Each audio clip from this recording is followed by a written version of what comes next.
Harka fuuni daawwattoota keenyaa nageenyi keenya kabajaa fi jaalalaa bakka jirtan maratti sanaa qabu jecha oduuwwan wayitaawaa yeroo kanaaf qopheeffannee seetumaa dursa oduu ijoo. Irree fi gaachanni saba Oromoo waraanni bilisummaa Oromoo lola jabaa magaalaa Adaamaatti dhiyoo kan taate aanaa Boosatitti gaggeessuu ifoomse. Waraanni bilisummaa Oromoo waraana faashistii Abiyyi kan barcuma aangoo nama dhuunfaa tiksuuf bobbaate kana hedduu ishee du'aa fi madoon adabuun injifannoo cuuqaa galmeessuu yoo ibsu, Bilxiginnaan ammoo agarsiisa meeshaa waraanaa fi bittaa raawwachaa jiraachuu ifoomseera. Bal'ina oduu keenyaa keessatti kan balballoomsinu ta'a. Mana tokkotti qabnu baankiin gurguree maatiin jalaa faca'uuf jira kan jedhan adde Ammasuu Qannaa kan mana isaanii abbaa darbii afurii magaalaa Finfinneetii qaban qabsiisuun oomisha albuudaa irratti bobba'anii turan. Naannawaa birrii miiliyoona 42 investii godhanii hojii oomisha albuudaa osoo hojjetaa jiranii albuuda oomisheen sadarkaa gurguraarra osoo hin geenye abbaan taayitaa albuudaa Oromiyaa hojiin sun akka dhaabbatu taasisuu himan. Gocha suukkanneessaa qaamolee mootummaa Bilxiginnaa raawwataa jiran kanas ni dhageessu. Bilxiginnaan guraan dhufuu kaasee buusii dabalataa teelee, boba'aa, paaspoortii geejjibaa fi kanneen kana fakkaatan irratti kaffalchiisuuf akka jiru saaxilame. Gama biraan humni bittaa birrii kufuun doolaaraa wajjin yoo wal biraa qabamu baay'ee laafaadha jedhame. Kutaalee impaayirtii hedduu keessatti ammoo daballiin gatii boba'aa irratti taasifamaa jira jedhame. Bilxiginnaan gurra keessantuu hin dhagahu malee ija keessantuu hin argu malee Itoophiyaa keessa kan jiru guddina osoo hin taane miraakilii dhaawwate jechaa jirutti dinagdeen impaayirtii akkaan kufuun gabaafamaa jira. Gabaasa bal'aa qopheeffanneerra kan isin biraan geenyu ta'a. Miseensonni raayyaa ittisaa impaayirtii irratti madaa'anii fi 10,000 ol ta'an maqaa dhaabbaticha balleessituu jedhamuun iddoo tokkotti ugguramanii hiraarfamaa jiraachuun gabaafame. Kaampii Awaash Bulbulaa qofaatti loltoonni faashistii Abiyyi kun kan barcuma aangoo nama dhuunfaa tiksuuf osoo lolaa jiranii madaa'an 7,300 ol ugguramanii jiraachuun saaxilameera. Bara 2019 asitti loltoonni faashistii Abiyyi kun yoo ajjeefaman maatii isaaniitti illee himuun akka dhaabbatetu himame. Dhimma kanattis yaada miidhamtootaan dabaallee gabaasa bal'aa waan isin biraan geenyu qabna. Hidhattoonni Finxaaleeyyii Faannoo qondaala waraanaa raayyaa ittisaa impaayirtiitii fi eegdota isaa dabalatee loltoonni faashistii Abiyyi hedduun nutti dabalamaniiru jechuun yoo ibsan, Bilxiginnaan ammoo Faannoon bittinnaa'eera jedhe. Bilxiginnaan qondaalota Faannoo kan karaa nagaa galan jedhaman magaalaa Finfinnee daawwachiisuun ammoo dheekkamsa guddaa kaase. Raayyaan ittisaa impaayirtii ibsa karaa miidiyaa hawaasummaa isaa qoodee hidhattoota Finxaaleeyyii Faannoo karaa leellachummaa raawwachuun bittinneessaa jiraachuus ifoomseera. Yaadota gama lamaaniin jiran balballoomina oduu keenyaa keessatti kan dhageessan ta'a. Ministeerri dhimma alaa Ameerikaatti ministeerri itti aanaa Kiristoofer Laandaw akkasumas ajajaan waraanaa Ameerikaa Koomaandii Afrikaa Jeneraal Daafgin Hedersen dhimmoota nageenyaa fi tasgabbii naannoo irratti ministeera muummee Abiyyi waliin mari'achuuf gara impaayirtiitti ni imalu jedhame. Itti aanaan ministeera Ameerikaa kun Itoophiyaattis gara Masrii, Keeniyaa akkasumas Jibuutiitti akka imalan ministeerri dhimma alaa biyyattii beeksiseera. Kanas bal'inaan qopheeffanneerra isin biraan geenya. Odeeffannoo wayitaawwan Oromiyaa fi impaayirtii keessaa tattamaan akka isin biraan ga'uuf tola YouTube chaanalii kana sabiskiraayib, laayik, sheer taasisaa jechaa gara oduu bal'inaan qopheeffanneettiin isin dabarsa. Irree fi gaachanni saba Oromoo waraanni bilisummaa Oromoo lola jabaa magaalaa Adaamaatti dhiyoo kan taate aanaa Boosatitti gaggeessuu ifoomse. Waraanni bilisummaa Oromoo waraana faashistii Abiyyi kan barcuma aangoo nama dhuunfaa tiksuuf bobbaate kana hedduu ishee haleeluun du'aa fi madoon adabuu yoo ibsu, Bilxiginnaan ammoo agarsiisa meeshaa waraanaa fi bittaa raawwachaa jiraachuu ifoomse. Irree fi gaachanni saba Oromoo waraanni bilisummaa Oromoo loltoota faashistii Abiyyi kan barcuma aangoo nama dhuunfaa tiksuuf bobbaate hawaasa nagaadhaa irratti walii lola jabaa taasisuun injifannoo cululuqaa galmeessuu ifoomseera. Magaalaa Adaamaatti dhiyoo kan taate aanaa Boosatitti waraanni bilisummaa Oromoo lola jabaa geggeesseen loltoota faashistii Abiyyi kan barcuma aangoo nama dhuunfaa tiksuuf bobbaate kana 12 battalatti ajjeesuudhaan 14 ammoo madoo cimaa fi salphaan adabee meeshaa waraanaa gurguddaa irraa hiikkateera. Lixa Oromiyaa godina Wallagga Lixaa aanaa Jaarsoo keessattis guyyuma dheengadda lola jabaa geggeessuun loltoota faashistii Abiyyi hedduu ajjeesuu fi madeessuun kan ammoo fayyaatti harkaan qabuun booji'eera. Kunis kanaan jiru sirni impaayirtii bulchaa jiru Bilxiginnaan agarsiisa meeshaa waraanaa fi bittaa raawwachaa jiraachuun saaxilame. Guyyaa hundeeffama waggaa 90ffaa humna qilleensaa impaayirtii ilaalchisuun agarsiisni meeshaalee waraanaas taasifameera. Ajajaan humna qilleensaa impaayirtii Leetinaal Jeneraal Yirimaa Mardaasaa birmadummaa qilleensaa biyya keenyaa tiksinaa jedhaniiru. Birmadummaa qilleensa biyya keenyaa eeguudhaaf yoomiyyuu sa'a 24 qopheedha jechaadha. Otoo addaan hin citin waggaadhaan waggaatti otoo addaan hin citin eegumsa. Amma yeroo aniifatti teenyee dubbannu kana eegumsa jira eegumsa. Gaammi birmadummaa biyyatti cabsuudha kan akkuma biyyaatti qolanna malee humna tokko duwwaa miti kan qolatu. Akkuma biyyaatti qolannaa siyaasni hin qolataa, dippiloomaasiin hin qolataa, ittaan immoo humni hidhate immoo hin qolata. Naannoon kun firri jira, diinni jira, maaltu jira, hundi jira. Garuu haaluma jiru dubbisaa sirriitti ilaalaa xiinxalaa deemanii yoo rakkoon dhufe ajaja nuu kennamurraa kan ka'e. Ajaja mootummaan keenya dirqama mootummaan nuu kennamurraa ka'ee barbaachisaa waan ta'e fudhachuudhaaf waan duubatti deebinu hin qabnu jechuudha. Gama biraan ammoo ministeerri raayyaa ittisaa Impaayirtii Injiinar Aayishaa Mohammadii fi ministeera ittisaa biyya Beelaaruus Dimiitirii Paantes gidduutti Finfinneetti waliigalteen mallatteeffame. Injiinar Aayishaa Mohammad waliigaltichi tarsiimoo mootummaan biyyattii damee ittisaatiin teekinooloojii ammayyaa fayyadamuun dandeettii humna waraanaa guddisuuf taasisaa jiru deeggaruuf murteessaadha jedhan dhaga'amaniiru. Biyyoonni lamaan piroojektota adda addaa irratti waliin hojjechaa akka jiran hubachiisuun waliigaltichi dameewwan haaraa itti babal'isuuf carraa uumeeras jiran. Waliigaltee kanaan wal qabatee humni qilleensaa Beelaaruus waggaa 90ffaa hundeeffama humna qilleensaa Impaayirtii kabajuuf Bishooftuutti agarsiisa qilleensaa dhiyeessuu akka jalqabu ministeerri ittisaa Impaayirtii beeksisaniiru. Eessumni Injiinar Aayishaa Mohammad garee hidhattoota Eertiraa keessatti gurmeessuun bilchiginnaa waraanuudhaaf socho'aa kan jiru yoo ta'u, isaan garuu asii ministeera raayyaa ittisaa ta'uun dalaguu itti fufaniiru. Mana tokkitti qabnu baankiin nu jalaa gurguree maatii nu jalaa bakkeetti faca'uuf jira kana kan jedhan Aadde Admaasuu Qannaa kan mana isaanii abbaa darbii 4 magaalaa Finfinneetti qaban qabsiisuun oomisha albuudaa irratti bobba'ani. Naannawaa birrii miliyoona 42 investii godhanii hojii oomisha albuudaa osoo hojjetaa jiranii albuudaa oomishanii sadarkaa gurguruu irra osoo hin gahin abbaan taayitaa albuudaa Oromiyaa hojii isaanii akka dhaabbatu ajajuus himu. Hojii sanaa mootummaadhuma waliin waliigaltee taasifamee jalqabuu kan dubbatan Aadde Admaasuun harka duwwaa hafnee manni nurratti gurguramuuf jedha maatiin nu jalaa bittinnaa'uu fi mootummaan furmaata waaraa nuuf haa kennuu jedhan. Uummanni Oromoo barootaaf cunqursaa siyaasaa qofa jala ture hin turre. Uummanni Oromoo barootaaf cunqursaa siyaasaa qofa jala hin turre. Otoo qabeenya uumamaa guddaa qabu dinagdee biyyattii irraa moggeeffame. Uummanni dinagdeen laaffate haguma fedhe bantii aangoo yoo qabaate illee dhiibbaa warri dinagdee to'atee irratti kufuun isaas waan hin oolle. Kanaaf jecha uummanni dinagdee biyyattii irraa jaarraa tokko oliif moggeeffame qixa isaa maluun misoomsee fayyadamuuf qabsoo obsa fixachiisaattis jira jedhan. Garuu xaxaan birookiraasii waajjiraalee mootummaa keessa jiru hudhaa cimaa ta'ee namoota biyya isaanii keessatti investii godhanii ofiis uummatas akkasumas biyyas fayyaduuf yaalaa jiranitti gufuu cimaa abdii kutachiisaa ta'uu lammiileen hedduun komii isaanii irra deddeebiin dhageessisaa turaniiru.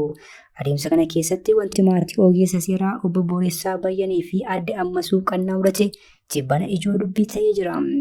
Obbo Booressaa Bayyanii fi Aadde Admaasuu Qannaa abbaa warraa fi haati warraa qabsoo Oromoo keessatti warra gumaacha guddaa qaban turan.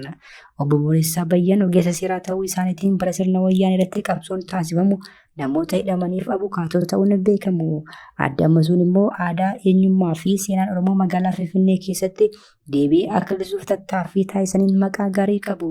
Maatiin kun kanaan cinaatti dinagdeen of cimsuuf karoorfatanii maallaqa guddaa itti dhangalaasanii godina Gujiitti hojii oomisha albuudaa liitiyaamii fi taantaaliiteemitti bobba'uun Aadde Admaasuu Qannaa turtii gaazexeessituu Moonetti Beeksisaa wajjin taasisanii dubbatan. Hojii kana hojjechuuf haati ilmaan sadii Aadde Admaasuun magaalaa Finfinneetti bahanii aanaa sabbaa boruu qanxichaa bakka oomisha albuudaa kanaa jiru godhatan. Oomisha albuudaa kanatti seenuuf mana keenya dafqa keenyaan xuruurfannee magaalaa Finfinneetti ijaaranne abbaa darbii 4 qabsiifnee baankiidhaaf birrii miliyoona 22 liqeeffannee jiran Aadde Admaasuun. Maallaqni kun gahuu dinnaan kaffaltii duraa yookiin daawun peementii albuudichaa irraa bituuf warra chaayinaa isaaniif kennisitti dabaluu himan.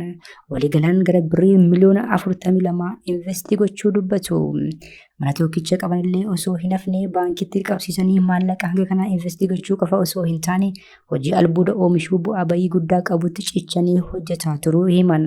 Ani dubartiidha haadha ijoolleeti bakki hojii ammoo godina Gujii aanaa sabbaa boruu bakka qanxichaa jedhamu kan jiran Aadde Admaasuun bu'aa bayii hedduu qaban keessattuu dubartiitti garmalee ulfaataa jiru. Garuu ammoo maallaqan baankii irraa mana tokkicha qabnu qabsiisee liqeeffadha yeroo qabametti deebisuun dhimma akka waan murteessaa ta'eef mudhii koo hidhadhee jireenya Finfinnee dhiisee bosona keessa marmaramee hojjechuun dirqama ture jedhu. Otoo akka kanaan jiranii abbaa taayitaa albuuda Oromiyaa irraa xalayaan dubbii idaa ta'e itti dhufuu himatu. Xalayaan sun hojii dhaabaa kan jiru akka ta'e ibsan. Addi ammasuun xalayaa hojii dhaabaa jiru kanaan waan qabatan dhaban. Maallaqni baankii yeroo jedhametti mudda deebi'uu qaba jedhan. Garatti warri Chaayinaa immoo oomisha kaffaltii duraa kaffalan eeggataa jiraachuu himan. Addi ammasuun faati immoo oomisha albuudaa jala qaban dhaabaa jedhaman. Addi ammasuun akka jedhetti hojiin oomisha albuudaa baay'ee ulfaataadha. Hojii erga jala qabanii daandii ittiin baasanii fi bakka itti oomishan akkasumallee galtee oomishichaa qopheeffachuu fa'aa irra turan.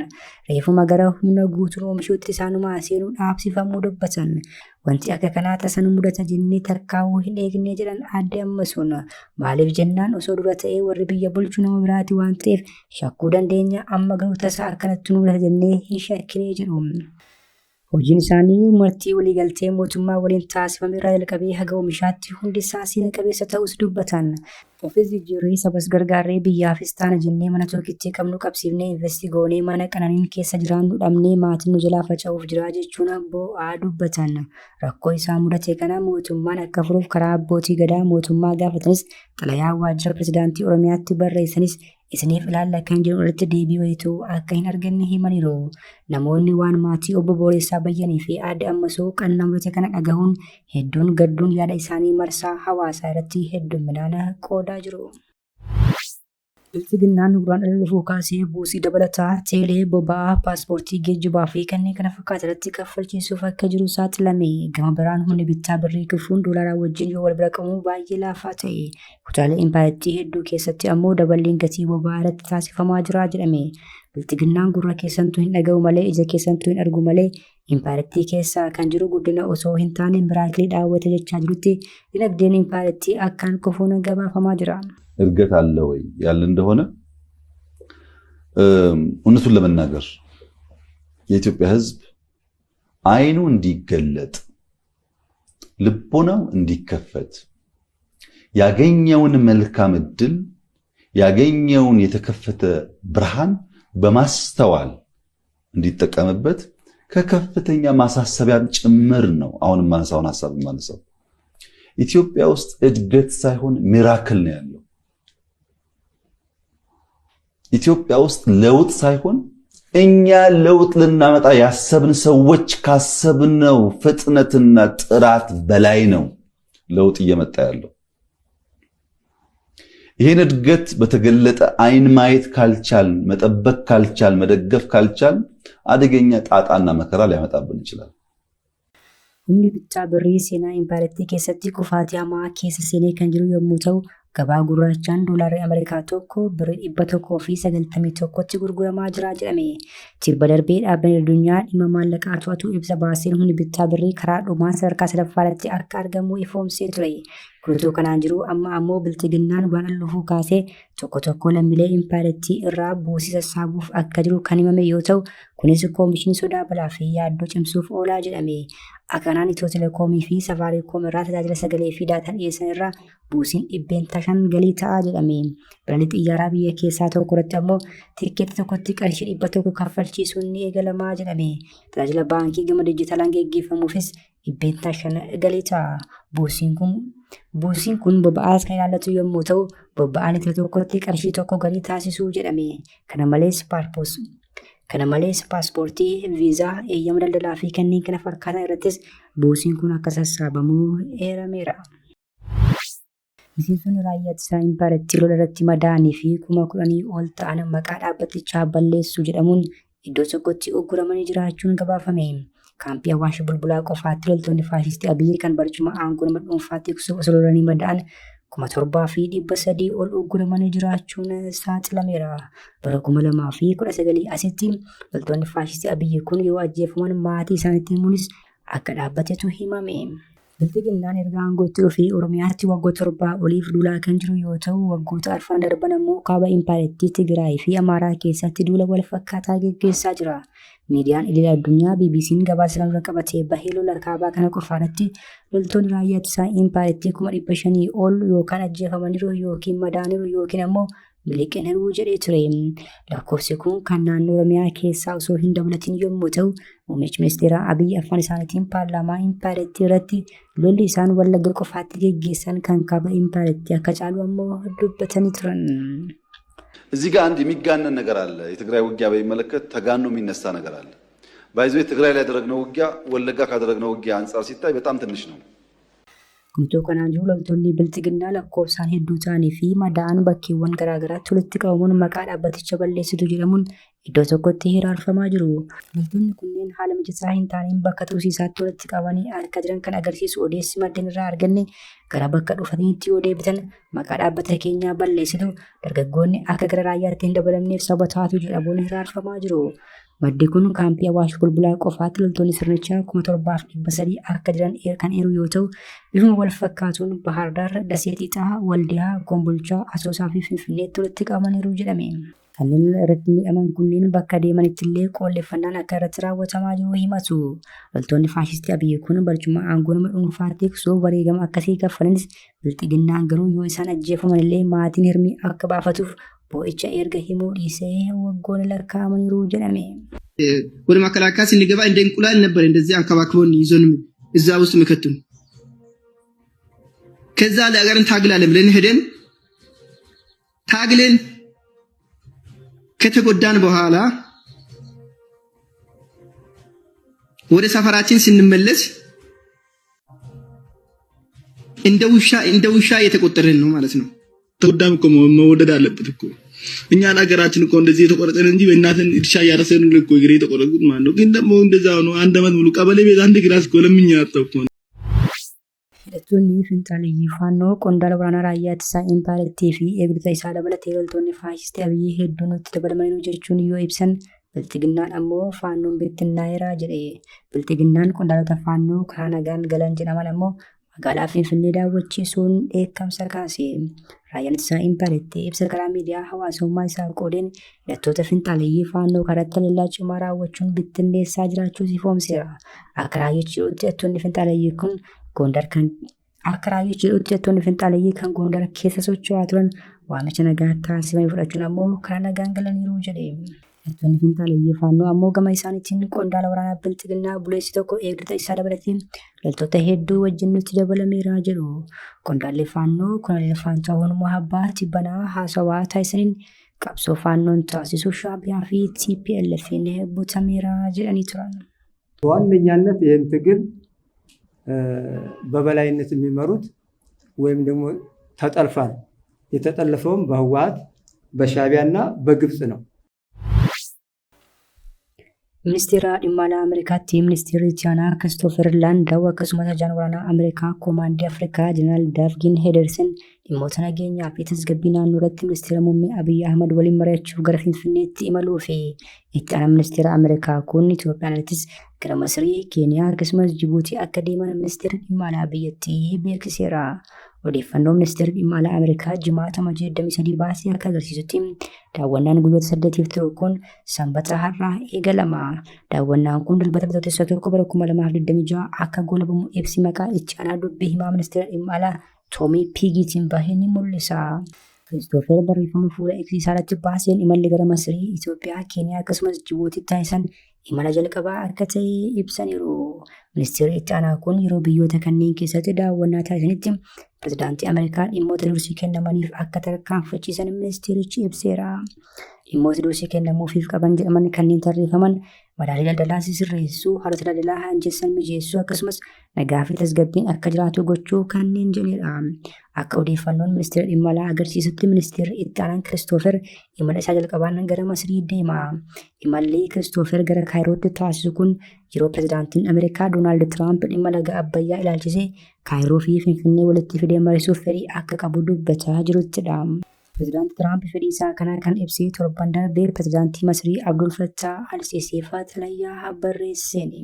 Kabajamtoota hordoftoota keenya oduun sa'aatii kanaaf qabannee dhiyaanne kana gaammaatti hordoftan ture oduu biraan hanga walitti deebinutti nagaatti.